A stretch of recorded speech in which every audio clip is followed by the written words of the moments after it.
नमस्कार OSSC combined graduate level बा CGL 2025 परीक्षा पाई विज्ञप्ति आसी सारिछि तेबे आसंतु एहार किछि सबुठारु गुरुत्वपूर्ण दिग उपरे नजर पकाइबा जहा आपणकु जानिबा निहाती दरकार।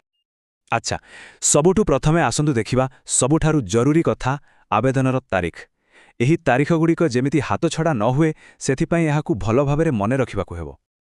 तेबे देखंतु ऑनलाइन रजिस्ट्रेशन आरंभ होउछि डिसेंबर 19 2025 रु आउ एप्लिकेशन दाखल करिवार शेष तारीख होउछि जनवरी 21 2026 आउ हाँ जदि किछि भूल होई जाए ताकु सुधारिबा पई जनवरी 24 2026 पर्यंत समय मिलिबो। एबे आसंतु जानिबा सबुठारु बड़ प्रश्नर उत्तर। एही नियुक्ति प्रक्रिया रे मोट केतोटी पदवी रहिछि? तेबे सरकारी विज्ञप्ति अनुसारे एथर मोट 1576 टी पदवी पाई नियुक्ति करा जाउछि।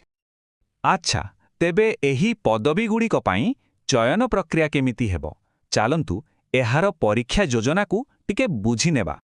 देखंतु एही चयन प्रक्रिया मुख्यतः तीनोटी पर्याय रे विभक्त। प्रथमे आसुछि स्टेज 1 जहाकी प्रिलिमिनरी परीक्षा, एहा परे स्टेज 2 मुख्य लिखित परीक्षा आउ सभा शेष रे स्टेज 3 जेउथिरे सर्टिफिकेट जांचा करा जिवो। तेबे चालंतु द्वितीय पर्याय उपरे टिके विस्तार रे आलोचना करिबा। एही मुख्य लिखित परीक्षा रे प्रकृत रे कोन सब रहिछि? एही मुख्य परीक्षाटी मोट 200 मार्क हेबो। एथिरे दुईटी पेपर रहिबो।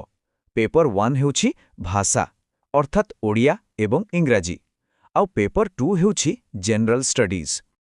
किंतु कथा एतिकिरे सरुनी। स्टेज 2 रे आउ किछि कथा भी अछि। किछि निर्दिष्ट पदवी पई किछि अतिरिक्त योग्यतामूलक परीक्षा मध्य देबाकु पड़िबो। उदाहरण स्वरूप एठारे दिया जाइथिबा पदवी गुड़िक पाई जेमिति कि auditor, inspector of supplies, junior assistant एवं अन्य पद गोटे कंप्यूटर स्किल टेस्ट देबा बाध्यतामूलक।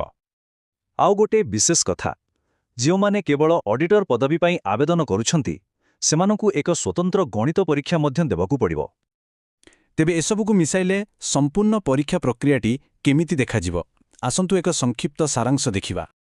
तेबे संक्षेपरे कहिबाकु गले प्रथमे स्टेज 1 150 मार्कर प्रिलिमिनरी परीक्षा, तापरे स्टेज 2 जेउथरे 200 मार्कर मुख्य परीक्षा एवं किछि पद पई क्वालिफाइंग टेस्ट रहिछि आउ शेषरे स्टेज 3 जहाकी सर्टिफिकेट जांच। एहा ही हेउछि ओएससी सीजीएल 2025 परीक्षार संपूर्ण रूपरेखा।